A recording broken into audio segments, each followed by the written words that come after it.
കാട്ടുപോത്താക്രമണമുണ്ടായ പ്രദേശങ്ങളിൽ പ്രത്യേക സ്ക്വാഡുകളെ നിയോഗിക്കുമെന്ന് വനമന്ത്രി A K Saseendran. പരിക്കേറ്റവരുടെ ചികിത്സാ സഹായവും മരണപ്പെട്ടവരുടെ കുടുംബത്തിനുള്ള സഹായവും എത്രയും പെട്ടെന്ന് നൽകാനുള്ള നടപടികൾ സ്വീകരിക്കും. കൂടുതൽ ജാഗ്രതയോടെയുള്ള നിരീക്ഷണങ്ങൾ ഏർപ്പെടുത്തുമെന്നും മന്ത്രി അറിയിച്ചു. പൂഞ്ഞാർ മേഖലയിലും കൊല്ലം ജില്ലയിലെ പുനലൂർ മേഖലയിലും കാട്ടുപോത്തുകൾ ആക്രമിച്ചതിന്റെ ഫലമായി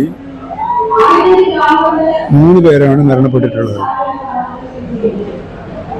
അങ്ങേയറ്റം വേദനാജനകമായ ഒരു സ്ഥിതിയാണ് അവിടെ ഇപ്പോൾ ഉള്ളത്.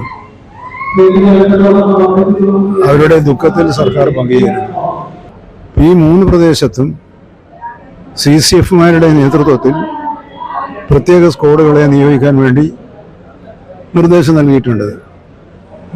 പരിക്കേറ്റവരുടെ ചികിത്സയും അതിനാവശ്യമായ സഹായവും മരണപ്പെട്ടവരുടെ കുടുംബത്തിനുള്ള സഹായവും എത്രയും പെട്ടെന്ന് കൊടുക്കാനുള്ള നടപടികളും സ്വീകരിക്കും.